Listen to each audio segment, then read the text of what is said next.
Un oncle et sa nièce de 7 ans étaient en partie pour une sortie camping d'une nuit dans les contreforts des Cascades. Mais ils ont disparu de leur campement sans laisser de traces, ne laissant aux enquêteurs qu'une seule photographie et 5 années de silence déconcertant. L'affaire s'est finalement résolue quand la caméra d'un base jumper a capturé les restes déchiquetés de leur véhicule sur une paroi rocheuse abrupte, une découverte qui a prouvé qu'il ne s'agissait pas seulement d'une disparition, mais du début de quelque chose de bien plus sinistre.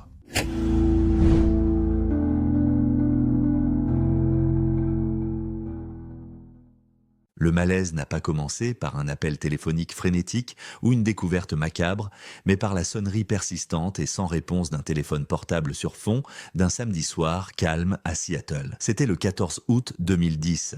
Elara et Tristan Vance venaient de rentrer chez eux, la soirée ayant été un rare répit, un dîner tranquille dans un restaurant qu'ils voulaient essayer depuis des mois. L'arrangement semblait parfait. Le frère d'Elara, Paxton Kincaid, 46 ans, avait proposé d'emmener leur fille de 7 ans, Zaria, pour une sortie camping d'une nuit dans les contreforts des Cascades à proximité. C'était une routine qu'ils avaient établie. Paxton adorait sa nièce, et les Vance appréciaient l'opportunité de se retrouver en couple. Paxton devait ramener Zaria le dimanche matin, mais Elara vérifiait toujours la veille au soir. Il était un peu plus de 21h quand elle composa son numéro. L'appel sonna, finissant par basculer sur la messagerie vocale.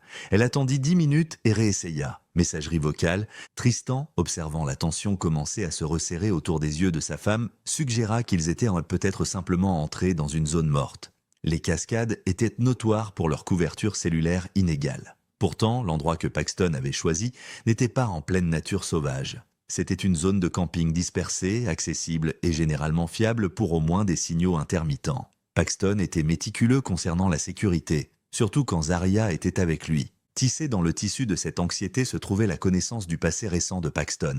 C'était un homme solide et fiable, un fabricant de véhicules spécialisé qui pouvait construire ou réparer presque tout ce qui était mécanique. Mais il avait enduré un divorce éprouvant 2 ans auparavant, un processus qui l'avait laissé émotionnellement épuisé. Récemment, cependant, les choses s'amélioraient. Il avait commencé à fréquenter une femme nommée Isolde Rourke, et Elara avait remarqué une légèreté renouvelée en lui. Il redécouvrait sa passion pour le plein air, utilisant souvent son pick-up blanc personnalisé, équipé d'une tente dôme bleu royal distinctive qui s'étendait sur le plateau du camion. La dernière fois qu'Elara avait vu son frère et sa fille était vers 15h cet après-midi-là. Elle et Tristan étaient montés au campement pour les aider à s'installer avant de repartir pour leur réservation au restaurant. La scène avait été idyllique. La clairière était entourée de sapins denses, l'air vif avec le parfum du pin. Le camion était garé, le haillon baissé. Paxton, chauve et souriant chaleureusement dans son t-shirt vert olive et son short foncé, était assis dans la tente ouverte.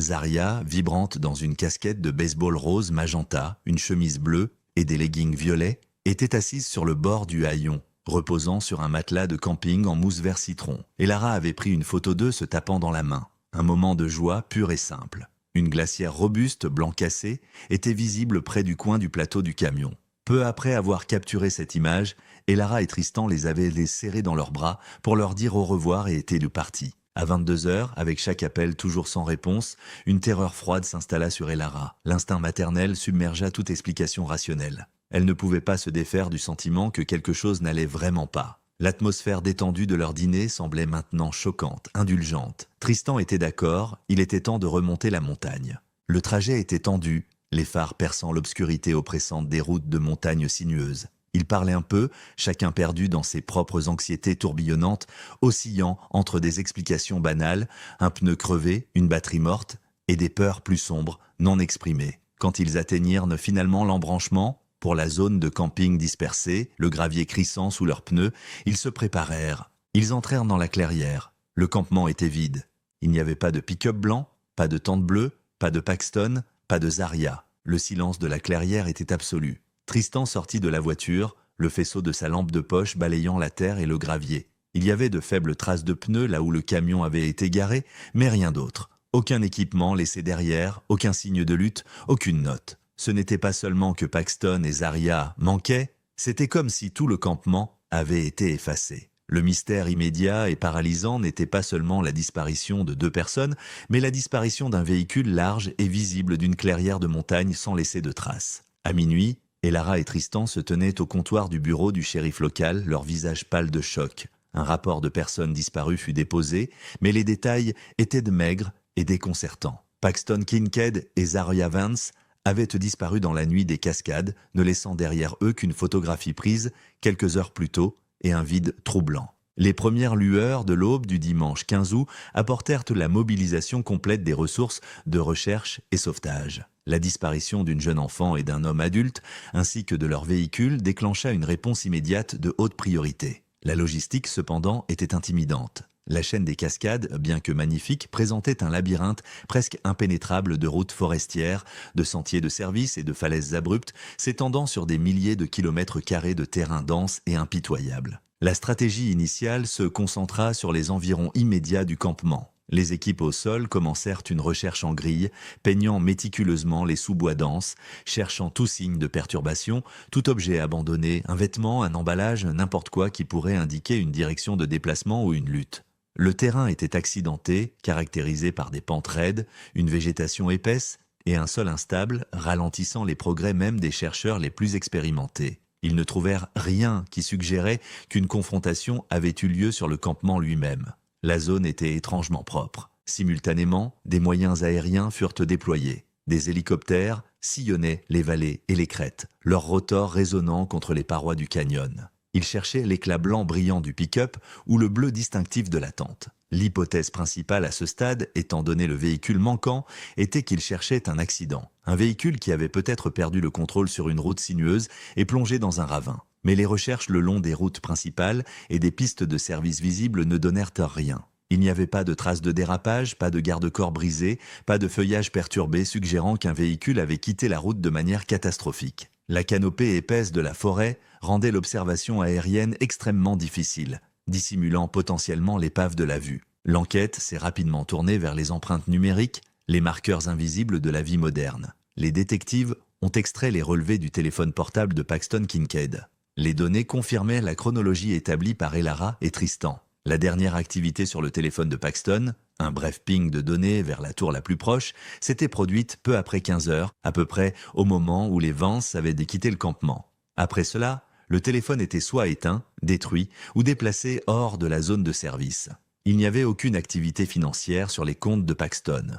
Pas d'utilisation de carte de crédit, pas de retrait au distributeur. La piste numérique s'était refroidie au même moment où la piste physique avait disparu. Cette cessation soudaine d'activité suggérait un événement rapide et décisif plutôt qu'un départ planifié. Pour Elara et Tristan, les jours se fondèrent dans un cauchemar éveillé. Ils restaient au centre de commandement, attendant des mises à jour qui ne venaient jamais, existant sur le café et l'adrénaline. Elara en particulier était tourmentée par une culpabilité spécifique et angoissante. L'image d'elle et Tristan savourant un repas coûteux, riant et se relaxant pendant que quelque part, peut-être à quelques kilomètres seulement, quelque chose de terrible arrivait à sa fille et son frère était insupportable. Cette fenêtre de temps, ces quelques heures de répit, devenaient un point focal de son tourment. Elle rejouait obsessivement les événements de cet après-midi, se demandant si elle avait manqué un signe, un regard, quoi que ce soit, qui suggérait un danger ou un malaise chez Paxton ou Zaria. Il n'y avait rien d'autre que le souvenir du high five. Alors que la recherche intensive initiale s'étendait sur une semaine sans aucun résultat, le vide d'informations commença à être rempli de spéculations. Dans les petites communautés entourant les contreforts, les murmures commencèrent. Les gens analysèrent la vie de Paxton. Il avait récemment divorcé, un processus qui avait été difficile. Il commençait une nouvelle relation avec Isolde Rourke. Était-il possible, suggéraient certains discrètement, que la pression soit devenue trop forte ? Paxton, peut-être instable malgré son apparence extérieure, avait-il décidé de disparaître et emmener sa nièce avec lui? Ces suggestions parvinrent à Elara et Tristan, ajoutant une couche de douleur défensive à leur chagrin. Elara était féroce dans la défense de son frère. Elle connaissait Paxton.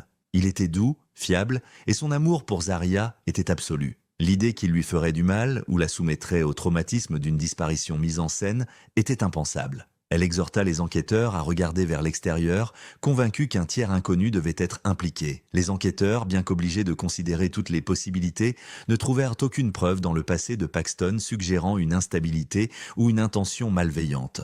Sa nouvelle relation avec Isolde Rourke semblait saine. Isolde elle-même était bouleversée et entièrement coopérative. Pourtant, sans preuve de violence sur le campement, la théorie d'un enlèvement familial ne pouvait pas être entièrement écartée. L'enquête avait besoin d'une percée, d'un indice physique pour ancrer les théories tentaculaires. 2 semaines après le début de la recherche, il semblait qu'ils en avaient su trouver un. Une équipe de pistage spécialisée, se concentrant sur des routes forestières moins fréquentées, localisa un ensemble de traces de pneus quittant un sentier accidenté et descendant un talus escarpé et boueux vers une rivière au courant rapide.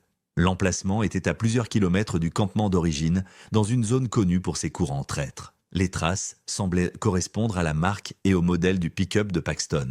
La découverte galvanisa l'effort de recherche. La possibilité que le camion ait été emporté par la rivière était terrifiante mais plausible. Cela expliquerait la disparition complète du véhicule. Une équipe de plongée spécialisée fut appelée. L'opération de récupération était complexe et dangereuse. La rivière était gonflée par la fonte des neiges, l'eau glaciale et trouble. La visibilité était presque nulle. Les plongeurs devaient s'ancrer contre le courant alors qu'ils fouillaient systématiquement le lit de la rivière, naviguant entre les troncs submergés et les débris. Après 2 jours de travail minutieux, utilisant un équipement sonar, ils localisèrent quelque chose de grand et métallique submergé dans une fosse profonde. Les espoirs montèrent au centre de commandement. Elara et Tristan attendaient, préparés à la confirmation dévastatrice que le camion et probablement les restes de Paxton et Zarya avaient été trouvés. L'atmosphère était lourde d'anticipation sinistre. Un équipement de levage lourd fut amené pour extraire l'objet. L'opération prit des heures, la machinerie luttant contre le poids et le courant. Alors que l'objet finissait par percer la surface, l'eau ruisselant du métal rouillé, le souffle collectif des équipes de sauvetage fut relâché dans une vague de déception. Ce n'était pas un pick-up, c'était un tas de vieux appareils électroménagers, réfrigérateurs, machines à laver et autres déchets métalliques qui avaient été illégalement jetés du talus des années auparavant. Les traces de pneus, après un examen plus approfondi, furent déterminées comme non liées, probablement issues d'autres activités de décharge illégale dans la zone. Les débris de la rivière furent un coup écrasant pour le moral. Cela soulignait la réalité frustrante de l'enquête. Ils cherchaient un fantôme dans un paysage rempli de réorganisation et de distractions. L'espoir qui avait flambé si brillamment s'était éteint, laissant derrière lui une obscurité encore plus profonde. Avec l'hiver qui approchait et 0 preuve physique pour les guider, le bureau du shérif prit la décision difficile de réduire la recherche active. Le temps dans les cascades devint rude, rendant impossible les opérations continues à grande échelle. L'affaire resta ouverte, mais les ressources furent réaffectées. Pour Elara et Tristan, le silence revint, plus profond qu'avant. La disparition de Paxton et Zarya restait un mystère total et incompréhensible. La nature sauvage gardait ses secrets étroitement. Les années qui suivirent furent marquées par une absence angoissante de réponse. L'affaire de Paxton Kincaid et Zarya Vance s'estompa de la conscience immédiate du public, devenant un autre dossier dans les archives des affaires non résolues. Une tragédie locale qui refaisait occasionnellement surface dans les segments d'actualité anniversaire, mais restait autrement dormante. Pour Elara et Tristan, cependant, le traumatisme restait aigu. Ils existaient dans un état d'animation suspendu, incapables de faire complètement leur deuil, incapables de passer à autre chose. Zarya restait une fillette de 7 ans dans leurs esprits, sa chambre largement inchangée, son absence une douleur constante et physique. Ils marquaient les anniversaires avec des rituels calmes et douloureux, naviguant dans les limbes angoissants du chagrin non résolu. Juillet 2015. 5 ans s'étaient découlés. Jarek Bannon ne cherchait pas une affaire de personnes disparues. Il cherchait la ligne parfaite. Bannon était un base jumper en wingsuit expérimenté, faisant partie d'une communauté d'élite qui recherchait les falaises les plus difficiles et les plus reculées du monde pour sauter. Ses voyages l'amenèrent dans les Cascades du Nord, une région réputée pour son relief vertical dramatique et sa beauté rugueuse et saisissante. Ce n'étaient pas les contreforts relativement accessibles où la disparition s'était produite. C'était une nature sauvage profonde et impitoyable. L'endroit qu'il avait choisi était loin de la zone de recherche originale. C'était une falaise de granit massive, une chute abrupte de milliers de pieds, connue pour ses schémas de vent complexes et sa difficulté technique. Le saut nécessitait un contrôle précis et une compréhension intime de l'environnement. Le matin du 22 juillet 2015, Bannon se tenait au point de sortie, le vent fouettant autour de lui. Le ciel était couvert, projetant une lumière plate et grise sur le paysage dramatique de roches et de végétation clairsemée. Il portait une combinaison ailée aux couleurs vives, orange, vert citron et bleu, un contraste saisissant avec la roche grise, terne et le feuillage vert du paysage. Son visage était obscurci par un casque blanc et de grandes lunettes réfléchissantes avec une lentille orange. Il vérifia méticuleusement son équipement, se concentrant sur la caméra GoPro montée sur son casque. Ses sauts étaient des expériences fugaces et intenses, et les images étaient cruciales pour analyser la technique et capturer le vol. Il prit une profonde inspiration et sauta dans le vide. La chute libre initiale était une montée d'accélération, le son du vent assourdissant. Puis, alors qu'il déployait sa combinaison ailée, le tissu attrapant l'air, il commença à voler. Il planait à travers la vallée de montagne, le sol défilant en dessous de lui, à une vitesse incroyable dépassant 160 km à l'heure. La sensation était exaltante, une danse à grande vitesse avec la gravité. Il épousait les contours de la paroi rocheuse, naviguant dans le terrain complexe avec une facilité pratiquée, entièrement concentré sur sa ligne. À mi-vol, concentré sur sa trajectoire, Bannon enregistra une anomalie. C'était un éclair de quelque chose qui n'était pas à sa place, une forme qui n'appartenait pas au monde vertical qu'il traversait. Elle était située sur une corniche herbeuse élevée, des centaines de pieds sous le sommet de la falaise d'où il avait sauté, mais toujours perché de manière précaire à des centaines de pieds au-dessus du fond de la vallée. L'endroit était totalement inaccessible par des moyens normaux. L'aperçu ne dura qu'une fraction de seconde.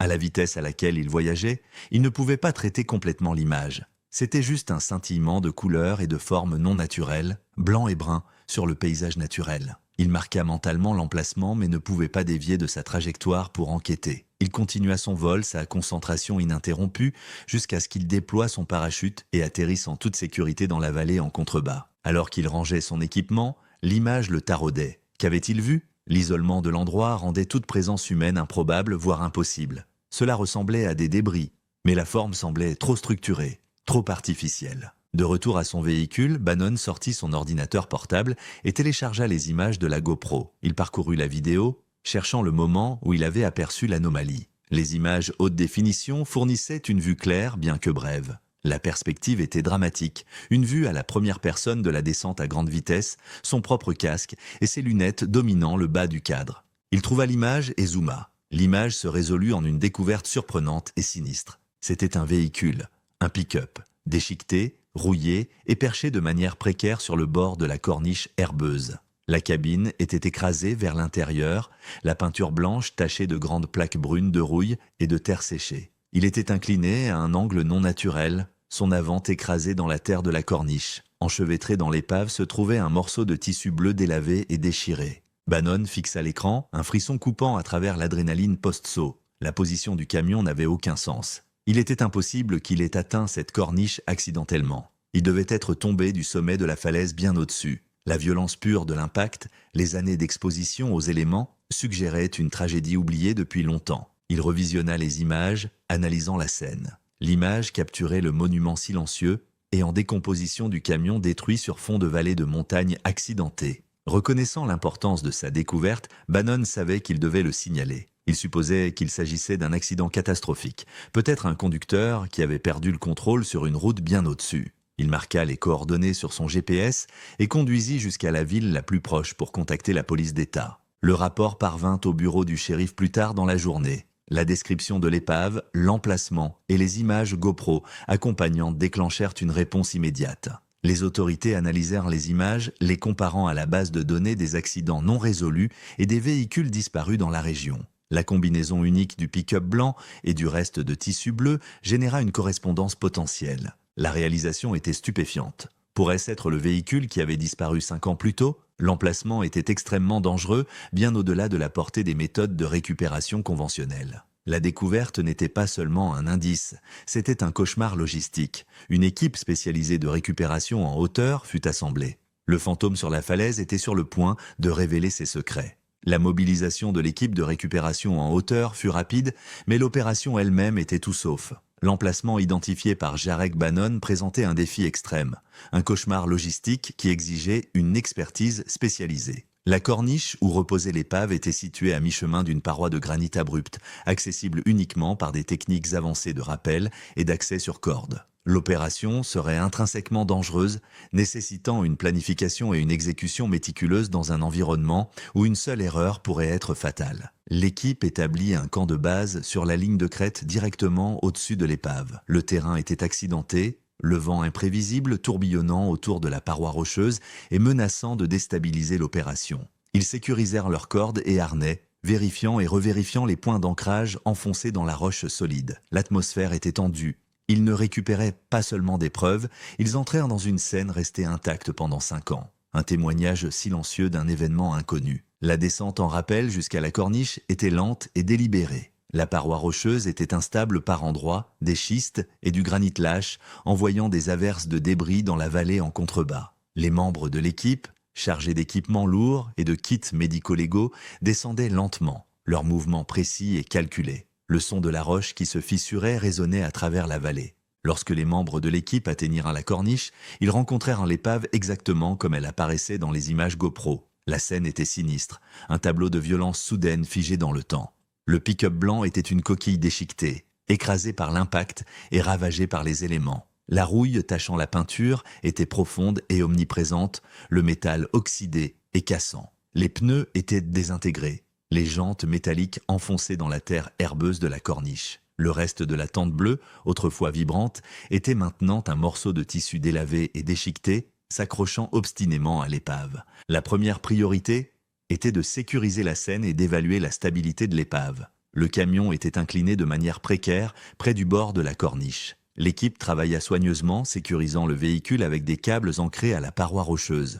Une fois la scène sécurisée, l'enquête commença. La priorité immédiate était de confirmer l'identité du véhicule. Un membre de l'équipe nettoya méticuleusement les débris et la rouille du tableau de bord, localisant la plaque du numéro d'identification du véhicule NIV. Le numéro fut relayé au centre de commandement. La confirmation vint rapidement. C'était le camion disparu de Paxton Kincaid. La découverte envoya une onde de choc à travers l'enquête. Après 5 ans de recherche, la pièce principale de preuve avait été trouvée dans l'endroit le plus improbable. Elara et Tristan Vance furent notifiés. La découverte était une confirmation angoissante de leur pire crainte, mais elle ravivait aussi l'espoir de réponse. Mais la confirmation de l'identité du camion soulevait immédiatement une nouvelle question angoissante.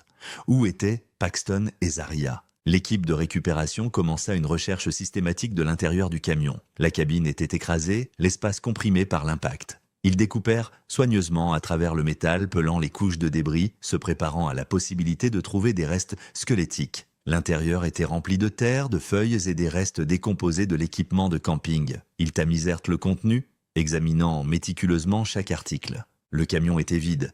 Il n'y avait pas de corps dans la cabine. Pas de restes squelettiques, pas de fragments de vêtements suggérant que quelqu'un avait été à l'intérieur pendant l'accident. Une recherche plus large de la corniche menée selon un schéma de grille méticuleux donna le même résultat. Il n'y avait aucune indication que Paxton ou Zaria avaient été éjectés du véhicule pendant la chute ou dispersés par des charognards au fil des ans. Cette absence était profondément significative. Elle changeait immédiatement le récit de l'enquête. Si Paxton et Zaria n'étaient pas dans le camion quand il est passé par-dessus la falaise, ce n'était pas un accident. C'était un acte délibéré d'élimination. L'attention se porte sur la compréhension de comment le camion avait atteint la corniche. Les enquêteurs examinèrent la zone sur la ligne de crête directement au-dessus de l'épave. Ils localisèrent une route de service rugueuse rarement utilisée qui longeait le bord de la falaise. La route était envahie par la végétation, à peine visible depuis les airs, une piste rudimentaire utilisée principalement pour accéder à l'infrastructure utilitaire éloignée. Elle fournissait l'accès au point exact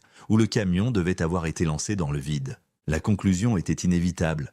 Quelqu'un avait conduit le camion jusqu'à cet endroit éloigné et l'avait intentionnellement envoyé par-dessus la falaise. Avec la réalisation qu'ils avaient affaire à un probable homicide et enlèvement, une équipe médico-légale fut dépêchée sur la corniche. Le processus d'analyse du camion in situ, avant qu'il ne soit héliporté, était critique. La récupération du véhicule lui-même nécessiterait un hélicoptère de levage lourd, une manœuvre complexe et dangereuse dans les vents imprévisibles de la montagne, et il devait y préserver toute trace de preuve avant la perturbation. L'examen médico-légal se concentre sur l'extérieur du camion, cherchant des signes d'interaction avec un autre véhicule. Les dommages étaient importants, rendant difficile de distinguer entre l'impact de la chute et tout contact antérieur. Cependant, en examinant le pare-choc arrière, ils découvrirent quelque chose de très inhabituel. Le pare-choc était gravement endommagé, mais sous la rouille et les dommages de l'impact, ils trouvèrent un modèle de dommage de grattage horizontal profond. C'était localisé à l'arrière du véhicule, incompatible avec la dynamique de la chute.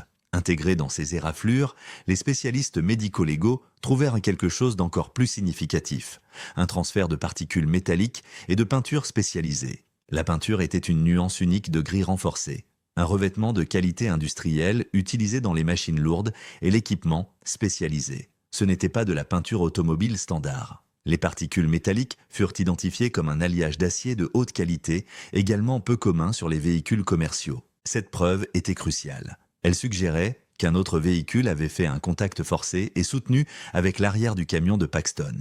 Les spécialistes de la reconstruction d'accidents analysèrent l'épreuve, la trajectoire de la chute et le terrain de la route de service.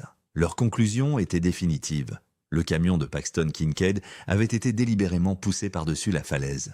Le modèle des dommages de grattage et la nature du transfert de peinture les menèrent à un scénario spécifique. Le camion avait probablement été positionné près du bord, puis un autre véhicule, équipé d'une barre de poussée ou d'un pare-choc personnalisé et robuste, avait accéléré dedans, le forçant dans l'abîme. Cette conclusion pointait vers un auteur avec une intention spécifique et un équipement spécialisé. Ce n'était pas un acte de violence aléatoire, c'était un effort calculé pour éliminer les preuves dans un endroit où elles n'étaient jamais censées être trouvées. L'enquête avait maintenant un objectif, identifier le véhicule utilisé pour pousser le camion et la personne au volant. Le transfert de peinture spécialisée était le premier indice tangible, un fil que les enquêteurs espéraient les mènerait à la personne responsable. Le mystère de ce qui était arrivé à Paxton et Zaria restait, mais maintenant, pour la première fois en 5 ans, les enquêteurs avaient une direction. La récupération du camion transforma l'enquête du jour au lendemain. Ce qui avait été une affaire de personnes disparues non résolues était maintenant une enquête active pour homicide et enlèvement. L'objectif principal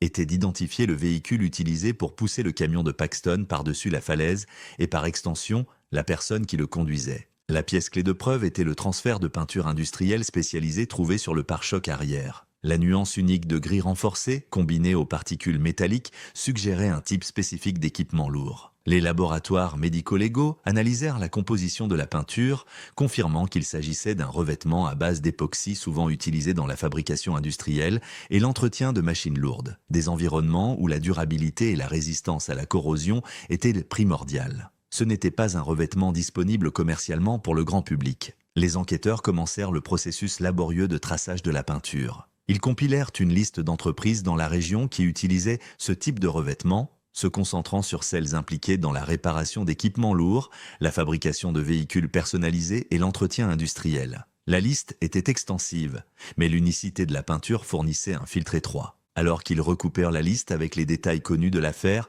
une intersection surprenante émergea. La profession de Paxton Kincaid le plaçait directement dans ce monde spécialisé. Il était fabricant de véhicules, travaillant pour une entreprise spécialisée dans la personnalisation de camions et d'équipements lourds. La réalisation que la peinture spécialisée pourrait être liée au lieu de travail de Paxton ouvrit une nouvelle avenue d'enquête troublante. Les autorités commencèrent une enquête discrète sur l'entreprise, cherchant quelqu'un avec les compétences et l'équipement pour construire la barre de poussée personnalisée suggérée par l'épreuve, et quelqu'un avec un motif pour nuire à Paxton. L'entreprise se spécialisait dans le type exact de modification suggéré par l'épreuve, y compris l'installation de pare-chocs lourds et de supports d'équipement spécialisés. Les premières interviews avec les collègues de Paxton donnèrent peu de résultats. Il était apprécié, respecté pour ses compétences et généralement considéré comme une présence stabilisatrice dans l'atelier. Il n'y avait pas de conflits évidents, pas de ressentiments couvants qui pourraient dégénérer en violence. Cependant, l'enquête devait approfondir la vie personnelle de Paxton au moment de sa disparition. Les détectives réinterrogèrent Isolde Rourke, la femme que Paxton fréquentait en 2010. Ils la pressèrent pour des détails sur leur relation, demandant si quelqu'un avait exprimé de la désapprobation ou de la jalousie. Isolde, toujours hantée par la disparition de Paxton, hésita initialement. Elle se souvenait de leur relation comme d'une période positive et pleine d'espoir. Mais en revisitant ses souvenirs, elle se souvint de quelque chose qui avait semblé insignifiant à l'époque, mais qui prenait maintenant une résonance plus sombre. Elle mentionna un collègue troublant de Paxton, un homme qui semblait trop fixé sur elle. Elle l'avait rencontré brièvement lors d'un événement d'entreprise, et il l'avait mise mal à l'aise avec son regard intense et inébranlable. Paxton l'avait rejeté à l'époque, l'assurant que l'homme était inoffensif, juste socialement maladroit. Mais Isolde se rappelait que Paxton avait mentionné que le collègue semblait ressentir leur relation, faisant des commentaires passifs-agressifs sur le bonheur renouvelé de Paxton. Paxton ne s'était pas senti menacé, plus juste agacé par le comportement de l'homme. Le nom qu'Isolde fournit était Jasper Redcliffe. Jasper Redcliffe était un fabricant brillant mais solitaire dans l'entreprise.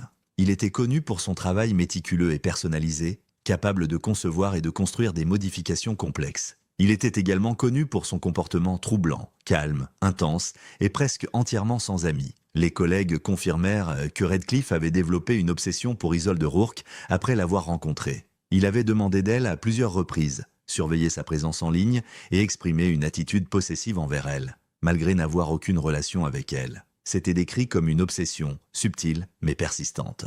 L'émergence de Redcliffe comme suspect potentiel fournissait l'élément crucial du motif. Ses compétences et son accès à l'atelier de fabrication fournissaient les moyens. Mais les enquêteurs avaient eu besoin de preuves concrètes le liant au crime. L'attention se tourna vers les activités de Redcliffe autour du moment de la disparition. Il vivait seul, n'avait pas de casier judiciaire, et son véhicule personnel, une berline, ne correspondait pas à la description de l'équipement spécialisé suggéré par les preuves.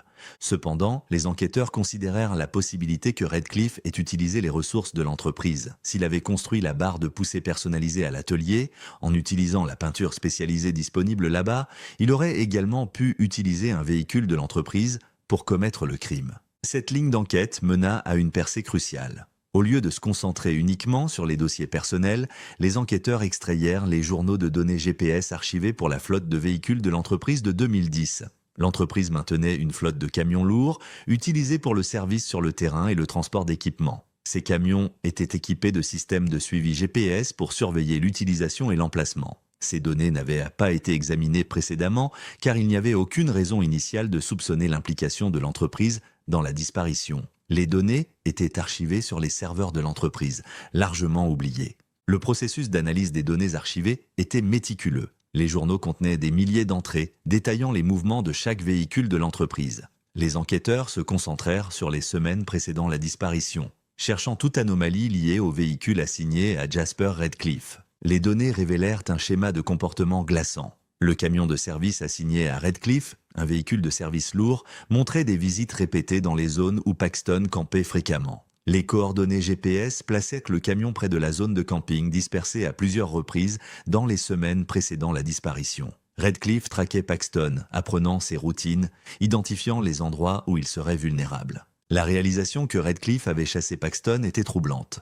Mais la preuve la plus accablante se trouvait dans les journaux de la nuit de la disparition. Le soir du 14 août 2010, les journaux GPS du camion de l'entreprise de Redcliffe montraient qu'il se dirigeait vers la zone du campement où Paxton et Zaria séjournaient. Plus tard cette nuit-là, les journaux montraient le camion voyageant profondément dans les cascades du Nord, suivant la route de service rarement utilisée. Les journaux placèrent le camion de l'entreprise à l'emplacement exact de la route de service au sommet de la falaise, directement au-dessus de l'endroit où l'épave avait été trouvée. Le camion y était resté environ 45 minutes avant de repartir. Un examen plus approfondi des journaux d'entretien du camion de service de Redcliffe révéla que peu après la disparition, le pare-choc avant et la barre de poussée avaient été remplacés, prétendument à cause de dommages subis sur un chantier. Les pièces endommagées avaient été jetées, éliminant la possibilité d'une comparaison physique directe. Les preuves numériques, cependant, étaient irréfutables. Jasper Redcliffe avait été sur la scène du site d'élimination. La combinaison du motif, des moyens et des preuves numériques accablantes créait un dossier convaincant contre lui. L'enquête avait maintenant un suspect principal. L'obsession cachée avait été exposée, enregistrée dans les journaux fantômes d'un véhicule d'entreprise. L'attention se porte sur la localisation de Jasper Redcliffe et la confrontation avec la réalité terrifiante de ce qu'il avait fait. Et la question la plus pressante restait, qu'était-il arrivé à Zaria ? Les preuves suggéraient que la cible principale de Redcliffe était seulement Paxton, mais la présence de Zaria compliquait le récit. L'espoir que Zaria, maintenant âgée de 12 ans, puisse encore être en vie semblait soudain angoissamment réel. Les preuves contre Jasper Redcliffe étaient circonstancielles, mais écrasantes. Les journaux GPS fournissaient une carte numérique précise de ses mouvements la nuit de la disparition, le liant inexorablement au crime. Le transfert de peinture spécialisée trouvé sur le camion de Paxton était cohérent avec les matériaux et techniques utilisés dans l'entreprise de fabrication où Redcliffe travaillait. Le motif, son obsession pour Isolde Rourke et son ressentiment envers Paxton fournissaient le fondement psychologique de la violence. L'enquête entra dans une nouvelle phase urgente au début de 2016. Une surveillance intensive fut initiée sur Redcliffe. Des équipes de détectives surveillaient ses mouvements 24 heures sur 24, le suivant de son appartement solitaire à l'entreprise de fabrication et retour. Ils devaient déterminer si Zaria Vance était toujours en vie et sous sa garde. La vie de Redcliffe était solitaire, presque monastique. Il vivait dans un petit appartement sans particularité dans une zone industrielle de Seattle. Il travaillait toujours dans la même entreprise de fabrication, sa routine apparemment inchangée dans les années depuis la disparition. Il interagissait minimalement avec ses collègues, déjeunait seul et rentrait chez lui immédiatement après son quart de travail. Il n'y avait aucun signe d'un enfant dans sa vie. Pas de dossier scolaire, pas de rendez-vous médicaux, aucune indication qu'il s'occupait d'une fille de 12 ans. Les équipes de surveillance le surveillaient sans relâche, cherchant toute rupture dans sa routine, toute déviation qui pourrait suggérer une vie cachée. Mais Redcliffe était méticuleux, contrôlé et apparemment conscient de la possibilité d'observation. Son existence était une boucle fermée, n'offrant aucune fissure visible. L'absence de tout signe de Zaria était profondément troublante. Les enquêteurs devaient affronter la possibilité sinistre qu'Els aussi avait été assassinée. Pourtant, sans corps, ils gardèrent l'espoir qu'elle était toujours en vie, cachée quelque part hors de portée de la surveillance.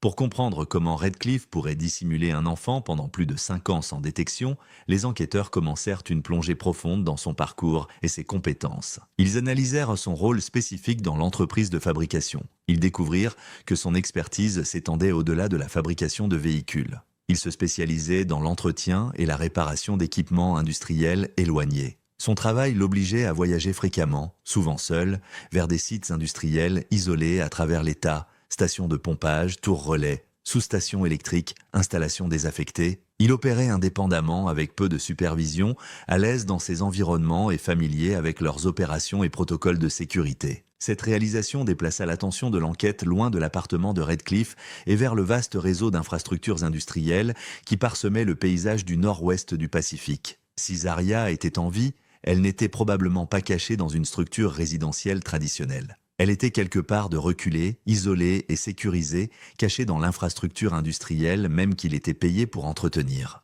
Les enquêteurs commencèrent à recouper les journaux de voyage de Redcliffe des 5 dernières années avec les dossiers de propriété et les données financières. Ils cherchaient tout endroit que Redcliffe visitait régulièrement, ou toute propriété qu'il pourrait posséder ou louer qui n'était pas sa résidence principale. La recherche donna une découverte surprenante. Peu après la disparition en 2010, Redcliffe avait loué une installation de traitement d'eau désaffectée dans une partie reculée de l'État, à des centaines de kilomètres de Seattle. L'installation était située profondément dans la nature sauvage, accessible uniquement par une longue route de service fermée. C'était un complexe massif et tentaculaire de bâtiments en béton, de réservoirs et de tunnels souterrains, conçus pour le confinement et la sécurité, entouré de hautes clôtures et de fils de rasoir. Elle avait été fermée des années plus tôt en raison de mise à niveau d'infrastructures et était restée vacante. Redcliffe l'avait louée sous prétexte de stockage d'équipements et atelier de fabrication, une explication plausible étant donné sa profession. La réalisation frappa les enquêteurs avec la force d'un coup physique.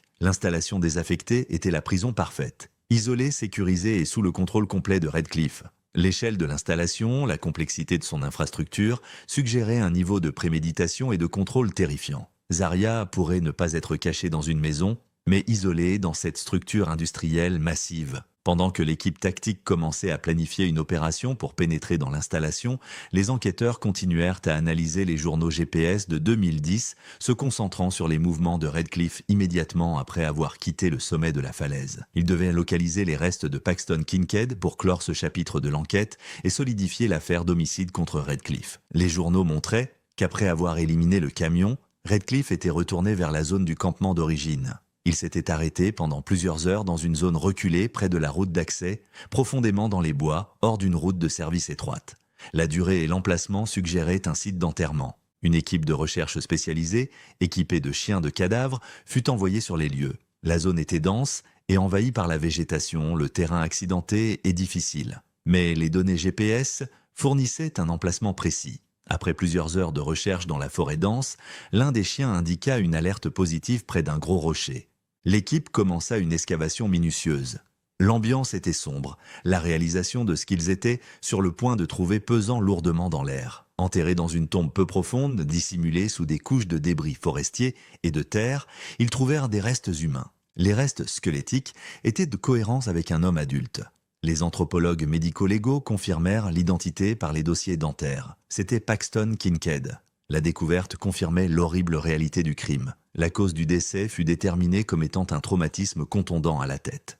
Les preuves suggéraient qu'il avait été assassiné sur le campement. Son corps transporté à cet endroit s'est enterré, avant que Redcliffe ne retourne éliminer le camion. La découverte des restes de Paxton ajouta une nouvelle couche d'urgence à l'opération à l'installation de traitement d'eau. Si Redcliffe était capable d'une telle violence calculée, le danger pour Zaria était extrême. L'équipe tactique finalisa son plan. Ils étaient sur le point d'entrer dans une prison industrielle, confrontant un homme qui avait caché un enfant du monde pendant plus de 5 ans. L'environnement était complexe et dangereux, rempli de passerelles, de grands réservoirs, d'espaces confinés et de machines lourdes. Les enjeux ne pouvaient pas être plus élevés. L'opération pour pénétrer dans l'installation de traitement d'eau désaffectée fut programmée pour les premières heures du matin en mars 2016. L'équipe tactique s'assembla à la route de service fermée, l'obscurité fournissant une couverture pour leur approche. L'installation était une cible intimidante, un monolithe de béton tentaculaire, austère contre le paysage naturel. L'environnement était complexe et dangereux, un labyrinthe d'infrastructures industrielles contrôlées par un suspect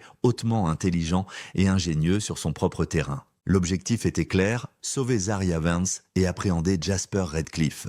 Les risques étaient immenses. Redcliffe connaissait intimement l'installation. Il l'avait personnalisée, entretenue et probablement fortifiée. La brèche commença par la coupe simultanée des serrures sur la porte principale et la clôture du périmètre. L'équipe tactique se déplaça rapidement, sécurisant l'entrée et établissant un périmètre. L'installation était silencieuse, le seul son étant le vent sifflant à travers les passerelles rouillées. L'équipe entra dans le bâtiment principal, leurs armes levées, les lampes de poche perçant l'obscurité.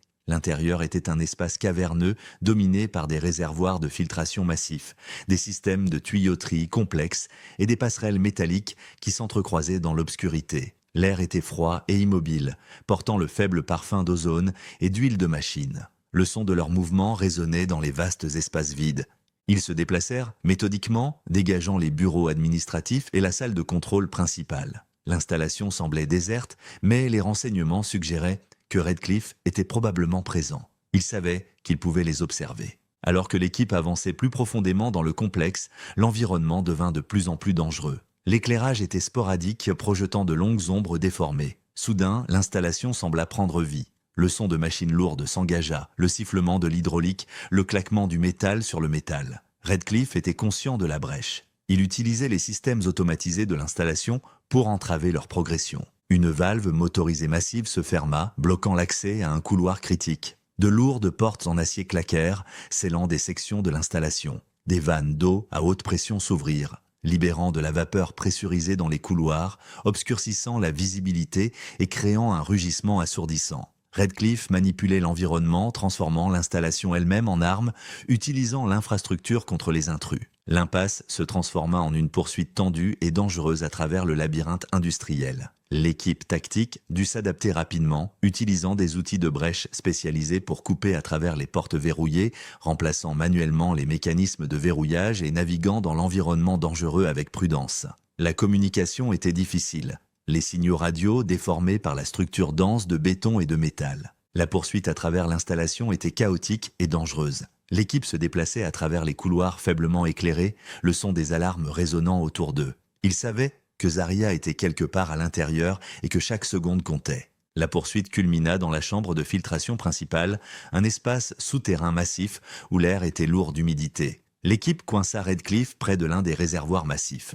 Il était armé d'un outil industriel lourd, un lourd morceau de tuyauterie métallique, son expression défiante et intense. Il était agité, désespéré, mais aussi étrangement contrôlé. La confrontation fut brève. Redcliffe résista violemment, se jetant sur l'officier le plus proche, mais l'équipe tactique le maîtrisa, utilisant une force non létale pour le soumettre. Il fut appréhendé et sécurisé. Avec Redcliffe en garde à vue, l'attention se tourna d'urgence vers la localisation de Zaria. L'équipe commença une recherche systématique de l'installation, appelant son nom, le son absorbé par la structure massive. Ils cherchaient des pièces ou compartiments cachés, tout signe d'habitation humaine. Ils localisèrent une salle de contrôle réaménagée profondément dans l'installation, cachée derrière un panneau d'accès dissimulé. La pièce était insonorisée et sécurisée, accessible uniquement par une lourde porte motorisée. L'équipe pénétra la porte. La scène à l'intérieur était profondément troublante. La pièce était stérile et brillamment éclairée, un contraste saisissant avec l'installation sombre et caverneuse. Elle était méticuleusement organisée, équipée d'un système de filtration d'air indépendant et approvisionnée en fournitures. C'était une cage dorée, un monde autonome dans la prison industrielle. Zaria était là. Elle était assise à un petit bureau, le dos à la porte. Elle ne réagit pas à l'intrusion soudaine, au bruit de la brèche, à la présence de l'équipe tactique armée. Elle resta parfaitement immobile, fixant le mur, vide devant elle. Elle avait 12 ans, pâle et mince. Elle était physiquement vivante, mais l'immobilité, le silence, le manque de réponse étaient profondément troublants. Elle semblait déconnectée de la réalité, piégée dans un état profond de dissociation. L'équipe s'approcha d'elle avec précaution, parlant d'un ton calme et rassurant. Elle ne reconnut pas leur présence. Les preuves dans la pièce révélaient l'étendue de la manipulation psychologique qu'elle avait endurée. Redcliffe avait créé un monde isolé où il était le seul contact humain, l'autorité absolue. La pièce était remplie de livres, de jouets et de matériel éducatif. Mais ils étaient tous soigneusement sélectionnés, apparemment conçus pour contrôler sa perception de la réalité. Il l'avait soumise à plus de 5 ans de contrôle intense, de manipulation et d'abus, façonnant sa réalité pour correspondre à son récit tordu. Le sauvetage fut réussi, mais la victoire était angoissante. Zarya était physiquement en sécurité, mais les dommages qui lui avaient été infligés étaient inimaginables. L'extraction de l'installation fut lente et prudente, l'équipe étant parfaitement consciente du traumatisme profond qu'elle avait enduré. Le silence de la prison industrielle était enfin brisé, mais le silence de Zarya, Vance, restait. L'extraction de Zarya de l'installation de traitement d'eau fut gérée avec une extrême prudence. Des médecins spécialisés dans les situations de traumatisme sévère et de captivité étaient sur place. Zarya resta sans réaction pendant le voyage, son regard fixé sur un monde intérieur que les sauveteurs ne pouvaient pas pénétrer. La transition vers le monde extérieur était déconcertante. La lumière du soleil, le bruit, la présence de tant de personnes, c'était une surcharge sensorielle pour un enfant qui avait passé les 5 dernières années dans une existence contrôlée et isolée. Elle fut immédiatement transportée dans un établissement spécialisé en traumatologie à Seattle, équipé pour gérer les conséquences psychologiques et physiques complexes de la captivité à long terme. La nouvelle de son sauvetage se répandit rapidement, apportant un mélange de soulagement et de profonde tristesse. Le mystère de 5 ans avait été résolu, mais la réalité de ce que Zarya avait enduré était bien plus horrible que quiconque l'avait imaginé. Elara et Tristan Vance s'attendaient à l'établissement quand Zarya arriva. Les retrouvailles furent angoissantes. Ils furent conduits dans une pièce calme. La fille de 12 ans assise devant eux était leur fille, physiquement reconnaissable, mais c'était une étrangère, façonnée par des années de traumatisme inimaginable, elle ne les reconnut pas. Elara tendit la main vers sa fille, les larmes coulant sur son visage. Quand ses doigts touchèrent doucement la main de Zarya, la fille tressaillit et se retira, ses yeux vides, regardant à travers sa mère plutôt que vers elle. Tristan resta figé, ses mains tremblantes alors qu'il murmurait « Zarya, c'est papa ». Mais ces mots semblaient se dissoudre dans l'air stérile de la pièce, non entendus ou non traités. Zarya ne montra aucune réaction. Elle était assise parfaitement immobile, sa posture rigide, comme si elle attendait la permission de bouger ou de parler, des habitudes inculquées par des années de contrôle absolu. La connexion avait été rompue par la manipulation et l'abus systématique de Redcliffe. Le moment n'était pas celui de retrouvailles joyeuses, mais du début d'un long voyage incertain vers la récupération, une confrontation avec l'étendue profonde des dommages infligés à leur enfant. Dans les suites du sauvetage, les enquêteurs continuèrent le travail sinistre de traitement des scènes de crime. Les restes de Paxton Kincaid furent finalement rendus à sa famille. Il fut inhumé lors d'une cérémonie privée, rappelé non pas comme un suspect, mais comme un frère et oncle aimant qui était mort en protégeant sa nièce. Jasper Redcliffe fut accusé du meurtre au premier degré de Paxton Kincaid et de l'enlèvement et l'abus de Zarya Vance. Les preuves contre lui étaient écrasantes, les journaux GPS, le transfert de peinture, la découverte des restes de Paxton et l'horrible réalité de la captivité de Zarya. Il n'offrit aucune explication, aucun remords, il resta silencieux, enfermé dans le même isolement qu'il avait imposé à sa victime. Il fut finalement reconnu coupable de tous les chefs d'accusation et condamné à la prison à vie sans possibilité de libération conditionnelle. L'affaire fut officiellement close. Le mystère de la disparition dans les cascades avait été résolu, mais l'étendue des dommages infligés à Zarya restait inconnue. Alors que l'incertitude angoissante de son sort avait pris fin, la réalité de son avenir était un nouveau type de vide, auquel sa famille faisait maintenant face avec un mélange d'espoir et de terreur.